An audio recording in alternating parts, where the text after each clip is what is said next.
Welcome to our June energy update and angel card reading. I'm going to be sharing with you the theme for the month of June.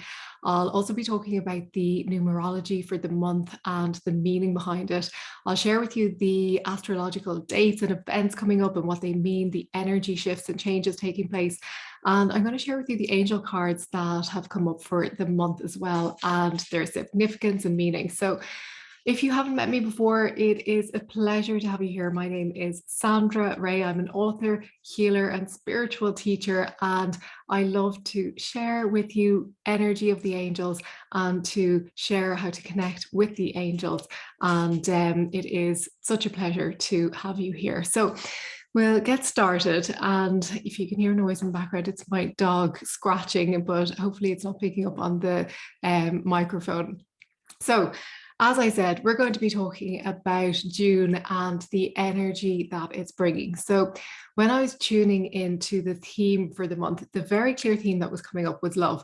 If you remember last month, if you listened to the reading last month, I was saying that May, it was just like the first time that I didn't get a clear theme. Everything was just like coming together. There was like a mixture of energy. But June, very clear theme, love. And for me, it's the way love comes about is there's so many forms, and we associate love with romantic love, with platonic love, with self-love, with one love. So there's often a lot of attachments when we say love. So that word in itself can have a significant energetic charge behind it. Not always good, because we can associate love with disappointment if we've been in a romantic relationship, or we can associate love with rejection. So there's all these associations. So what the love that is coming up for the month is unconditional love. So that is love without boundaries. It is without conditions, without judgments, without any other stipulations. And it is not limited to relationships. It is all encompassing, unconditional love towards everything, everyone, all animal life, all plant life, all beings, everything. So if you're wondering, well, how do I embrace unconditional love? The answer to that question is you start with yourself. It all starts with yourself. So you start by embracing all aspects of your being. So that means loving yourself unconditionally, even when you're thinking that you have seeming flaws, or you have seeming failures, or you failed in some way, or you have seeming imperfections. And I say seeming imperfections because it's all about opinion. And for one person, a failure might be viewed in the light of something negative. For another person, a failure might be viewed in a positive light. So it's all relative. And as well, I want you to think about embracing the aspects of you that you would associate as being positive, the success, the perfection, the parts of you that you are drawn to, that you call good. And now there's no good or bad, but what you perceive as being good or bad. So embracing all of it and really just allowing yourself to be who you are on all your multifaceted levels, and not berating yourself for being one thing or another, just enjoying the deliciousness of every aspect of you. So when we do that, when we start to embrace all aspects of ourselves, we begin to let go of judgment, we let go of fear, we let go of hatred, we let go of so many things. And we begin to open that door, open that space to love ourselves unconditionally. And then when we start doing that, when we start practicing it for ourselves, we can then spread that out to others. We can start loving others unconditionally, not because of the way they're being, not because of the things they're saying, not because of their actions or their emotions, just because they are. And that is all that is needed. So with the theme for the month, we also have the similar theme running in the numerology. So June is the 6th month of the year, and 6 is all about release. And particularly with this month, it's about releasing fears and embracing love. So releasing fears and embracing love. So we'll explain more about this in a minute, but I want to just touch on some of the other things that we'll be looking at. So as I said, we're going to look at the astrological dates, and I'm going to share with you the angel cards. So let me just touch on the astrological dates, because We have on the 3rd of June, Mercury going direct.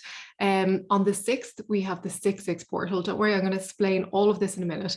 On the 14th, we have the super full moon in Sagittarius. On the 21st, we have the solstice and the start of Cancer season. And then on the 28th, we have the new moon in Cancer. So what does all of this mean? So let's start with the 3rd of June with Mercury going direct. So Mercury is the planet of communication. It's been retrograde for the past few weeks. So as it goes direct on the 3rd of June, it'll bring an opening or an easing of communication. So it's a good time to start new projects. It's a good time to communicate inwardly with yourself, but also with loved ones, with colleagues, with relationships. It'll just open up communication channels.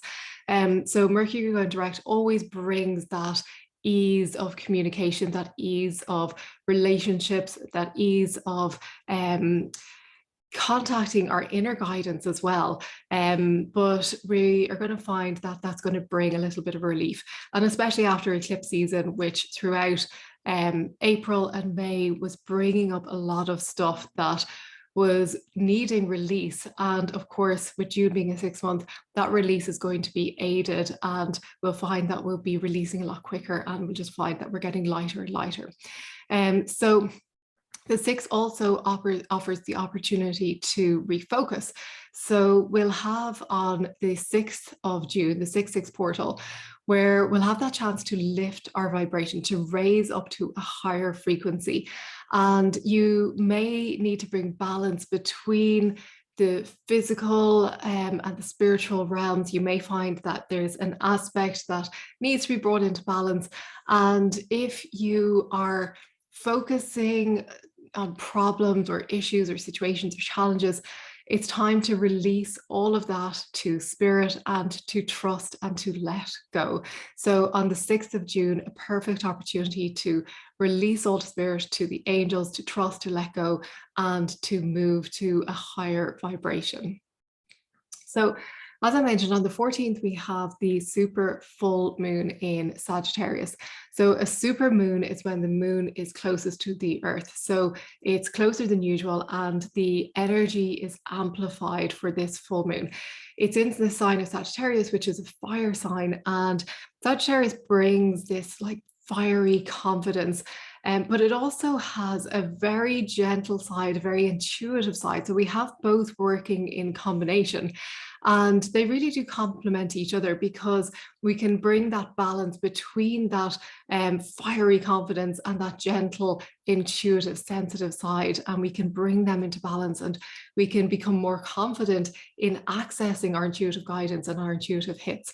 So if you want to work with the Sagittarius energy, the zodiac angels associated with Sagittarius are Zadkiel and Adnakiel. So you can call on these angels on the 14th for the super full moon to help you. Adnakiel brings power of vision, of optimism, and the ability to make your dreams a reality. So really positive energy. And then Zadkiel brings purple rays of transmutation to cleanse heavy energy and infuse deep blue abundance. So beautiful, and perfect angels to work with for the super full moon.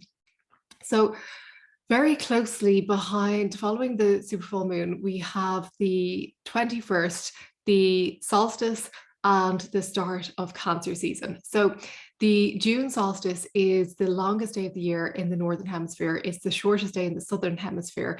So it means that it is the turning point where we have that shift between the light and the darkness. And the solstice is always a really important energy portal into the heart of your knowing, into the place where sacred messages lie, your heart center. And it offers the opportunity for those messages to come forward. And it's just a really lovely time to tune in. The solstice energy will really help you with your spiritual growth, with alignment, with rebalancing, and also rebirth. It's like birthing something new. So if you do tune in, if you do take time to meditate, to journal, to be in nature, you will gain insights into your life, into your spirituality, into something new that may be coming up for you, and it'll be really a beautiful time to tune in. And you may notice that you have heightened sensitivity, or that your awareness is heightened during the solstice. And if that's the case, be sure to be really focused on self-care, to take time to have an Epsom salt bath, to be in nature, to recharge, to even take a nap if needs be. But don't overdo it. When you sleep too much, you become lethargic and your energy just goes down. So taking a nap, what I find I prefer is I will do a 15-minute meditation, and that is proven to have the same benefits as taking a nap, but you don't have that groggy feeling at the end. So as I said, during this time, we have Cancer season starting on the 21st as well. So Cancer brings this energy of introspection. So again, a time for reflection, for meditation, for spiritual connection. So the solstice and the Cancer energy are perfectly aligned. They will be harmonizing each other, and it'll be such a beautiful time to access the soul guidance, as I said, to tune in, to communicate with your higher self, of course, to communicate with the angels as well, and just to get clear, to get that clarity about your life, your direction, your purpose. And the Cancer energy will bring this intuitive, caring, sensitive side to the fore, and you'll find that you will be able to tune in a little bit easier. But as I said, allow yourself time to recharge, and just be careful not to be overly sensitive or to get overwhelmed during this time. So if you are tuning in, if you're making plans in alignment with your heart, with your soul guidance, then you'll find that your life becomes more fulfilling when you're in alignment with your soul. You're headed for success and fulfillment when you follow your soul guidance. Sometimes when people say that they feel like their life is unfulfilling or empty, or they just feel like they've lost that zest for life, it's because they've tuned out of their soul guidance, their angel guidance, their higher self. I'm really just tuning back in and taking a moment to speak with yourself, to ask your heart what it wants. And it will guide you. It will tell you if you take the time to communicate. So towards the end of the month, on the 28th, we have the new moon in Cancer. So new moons are always about new beginnings, and Cancer brings the opportunity for feminine balance and inner alignment. So if you've been going, if you've been busy, if you've been taking a lot of action, this new moon will allow you a chance just to settle a little bit, to tune in, to not take action for a while where you are tuning in, but then to take aligned action when you're clear on your direction. So very often when we're super focused on the outward action taking, very masculine energy of maybe forcing or trying to get things done, the busyness, all very masculine energy, the new moon in Cancer will bring us back to that sensitive, intuitive, feminine side, and just taking that break, allowing again for that introspection, and really just being with ourselves. If you want to, you can work with Muriel, the guardian angel of Cancer, and Muriel will help you to tune in and to hear the voice of your heart.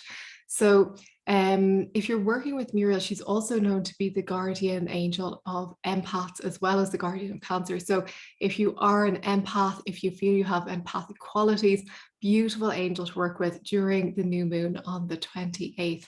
And you'll be surprised if you do start calling on these angels and just taking even 5 minutes to sit, to connect, to tune in, you'll be surprised at the shifts and the potential that opens up for you when you start doing that. The angels love when people are actively calling on them, when they are actively asking for guidance, when they're actively taking time to sit and to tune in. The angels will dive into that opportunity wholeheartedly to help you, to guide you, to answer your questions.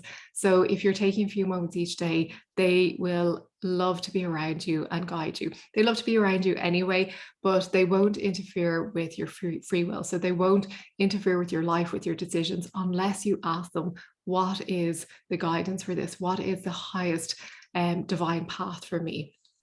So the final part is the angel cards for the month. So I've been working with the Angels of Light cards. This is a very old pack. I don't know when exactly, how many years I have it. The cards that have come up, the first one is this, and it says cooperation. So I'll read out to you the message and then I'll explain what it means. So Angel wisdom suggests that you use your skills and talents for common good. Eliminate power struggles, conflict, and competition which come from an ego desire to win. Cooperation for the highest good promotes harmony and togetherness and draws the best from everyone. Make it your aim that everyone has a sense of satisfaction from work done. Then you become a spreader of goodwill and harmony. Your angel guidance is to bring people together and explore how you can mutually assist each other. Your attitude of sharing will ensure that you benefit in your turn, for the angels will bless your endeavors. And the affirmation is, I cooperate with everyone. So this relates to the theme for the month, in that, going back to that theme of unconditional love. And also it has that element of, it's saying to let go of that ego desire to be in competition or to win. And as I mentioned, there's very much an emphasis on the feminine, intuitive, sensitive side of things this month. And you may find that you're being drawn to tune into that a little bit more. So yeah, see how that goes for you. And if you need to ask the angels for help in cooperating and letting go of that, those masculine qualities. And it's not to say that they're bad, because everything has to happen in balance, in harmony. So we need a little bit of the masculine and a little bit of the feminine. We need them to be in balance. It's when the masculine is predominant and it's 90% and the feminine is 10%, that's when they need to be brought into harmony. So the second card is forgiveness. So it says, angel wisdom reminds you that challenging people and situations are sent to you as your most important teachers. Without them, your soul would not grow. Your guidance is to let go of the hurt, resentment, and anger of the past. When you forgive others and yourself, your karma is rubbed out of your soul records, and you will enjoy love in your heart and lightness of spirit. Ask the angels to help you to dissolve your hurt, anger, and guilt. They will take your burdens from you. When you love unconditionally, there is nothing to forgive. Love is forgiving, so open your heart and give love. And the affirmation is, I forgive myself and others. I am free. So I love this message because forgiveness is so powerful, and it's so, I think we often underestimate the power of forgiveness. When we start with ourselves, when we forgive ourselves first for any seeming things that we've done wrong, any seeming failures, anything that we have judged ourselves harshly for, when we can forgive ourselves, then we can open up that forgiveness to others who we may be holding anger or resentment or unforgiveness towards for any reason. And that really sets us free on so many levels. It frees up your energy in such huge ways.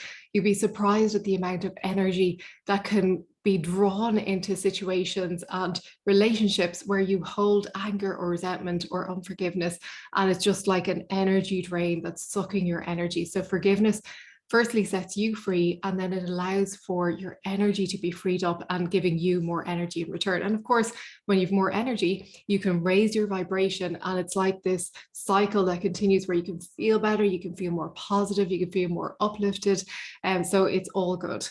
And then the third card, and apologies for if you can hear the noise in the background, there's some building works going on. The third card is beginnings. So this card says, life is a series of cycles and a time of rebirth is indicated for you.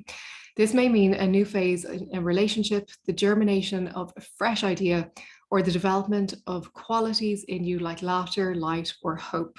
It may herald a total change. Do not be afraid to let go of the familiar, For the new cannot enter until the old and outworn has departed. Your angel guidance is to accept the new, for it will be welcome rather when it arrives. Birth is a vulnerable time. The fragile life force needs to be protected and nurtured within you. Ask the angels to guide the new beginnings in your life safely to maturity. And the affirmation is, I welcome and nurture the new in my life. So this is a really good card for the end of the month with the new moon. It will be a time of new beginnings anyway, but this card is reinforcing that message, that new cycle, that cycle of time of rebirth, which is happening, and it will be hugely complemented by the new moon in Cancer, and it'll bring huge opportunities for growth, for new beginnings, for new opportunities to come to fruition, and really positive overall. So hopefully this has helped you. If you've enjoyed this video, please like and subscribe. And there are plenty of other videos available which might help you to connect with the angels and to grow spiritually on new levels. So watch those if you feel drawn, and I will see you very soon for the next episode of the Fiercely Spiritual podcast. Bye bye.